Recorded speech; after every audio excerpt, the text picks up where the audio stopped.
नमस्कार दोस्तों। आज हम इतिहास के एक महत्वपूर्ण टॉपिक कैबिनेट मिशन के विषय में पढ़ेंगे।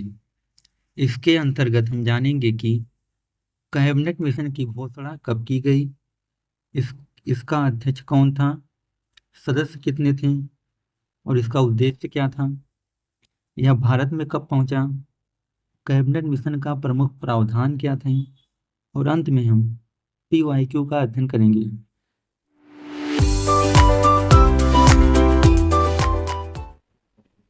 सन 1945 में ब्रिटेन में चुनाव होता है। इसमें कंजर्वेटिव पार्टी के प्रधानमंत्री विंस्टन चर्चिल चुनाव हार जाते हैं और लेबर पार्टी के लॉर्ड क्लीमेंट एटली प्रधानमंत्री बनते हैं। फरवरी 1946 में नवनिर्वाचित प्रधानमंत्री एटली भारतीय नेताओं से बातचीत करने के लिए एक संसदीय दल भारत भेजने की घोषणा करते हैं। कैबिनेट मिशन में कुल 3 सदस्य थे। भारत सचिव पैट्रिक लॉरेंस, जो कि कैबिनेट मिशन के अध्यक्ष थे। एवी अलेक्जेंडर, जो कि नौसेना मंत्री थे। और स्टैफोर्ड क्रिप्स, जो व्यापार बोर्ड के अध्यक्ष थे। अब प्रश्न उठता है कि कैबिनेट मिशन का उद्देश्य क्या था, इसका गठन क्यों किया गया था। दोस्तों, कैबिनेट मिशन का उद्देश्य संविधान तैयार करने के लिए एक कार्य प्रणाली तैयार करना तथा अंतरिम सरकार हेतु आवश्यक प्रबंधन करना था।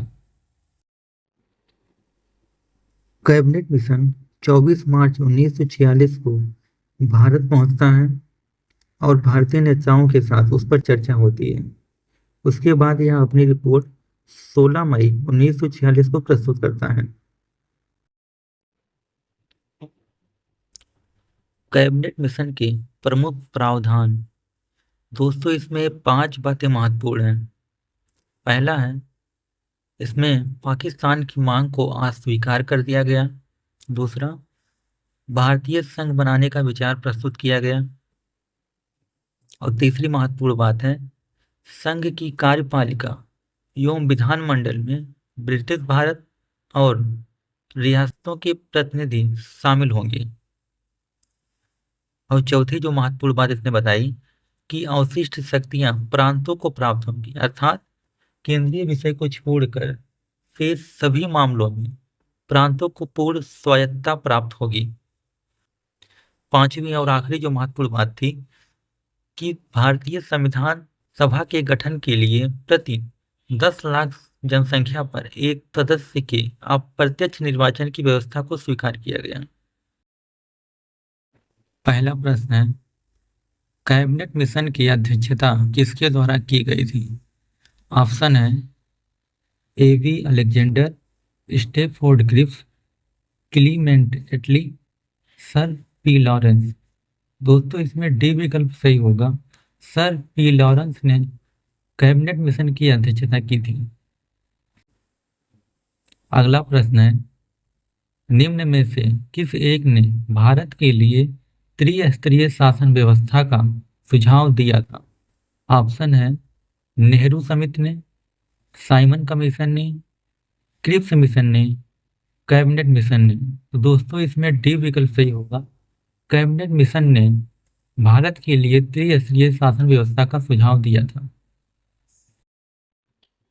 अगला प्रश्न है, कैबिनेट मिशन योजना के विषय में निम्नलिखित में से कौन सा सही नहीं है।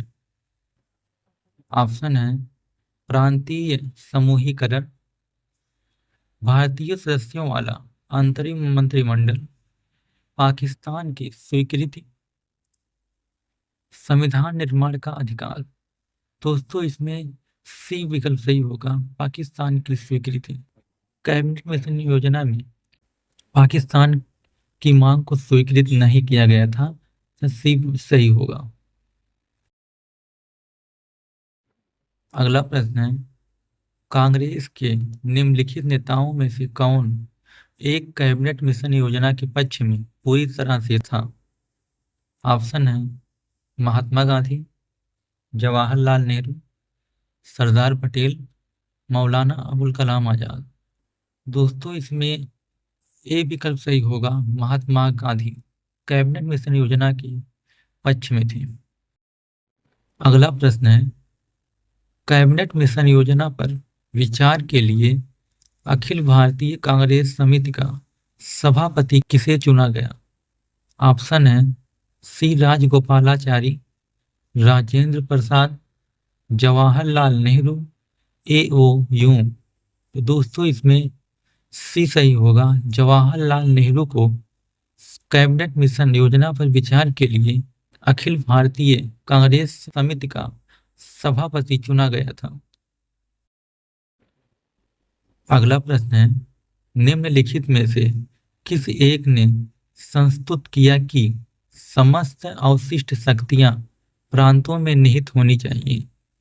ऑप्शन है कैबिनेट मिशन, गांधी इरविन समझौता, क्रिप्स मिशन या उपयुक्त में से कोई नहीं। दोस्तों इसमें ए सही होगा, कैबिनेट मिशन में यह सुझाव दिया गया कि अवशिष्ट शक्तियां प्रांतों में निहित होनी चाहिए। अगला प्रश्न है, कैबिनेट मिशन योजना के अंतर्गत संविधान सभा के चुनाव आयोजित किए गए। ऑप्शन है जुलाई 1946, दिसंबर 1946, जनवरी 1947, अगस्त 1947। दोस्तों इसमें ए विकल्प सही होगा, जुलाई 1946 में संविधान सभा का चुनाव आयोजित किया गया। अगला प्रश्न है, केंद्र में अंतरिम सरकार की स्थापना हुई थी।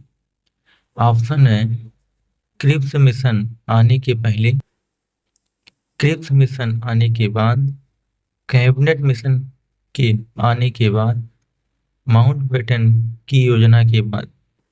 दोस्तों इसमें सी विकल्प सही होगा, केंद्र में अंतरिम सरकार की स्थापना कैबिनेट मिशन आने के बाद की गई।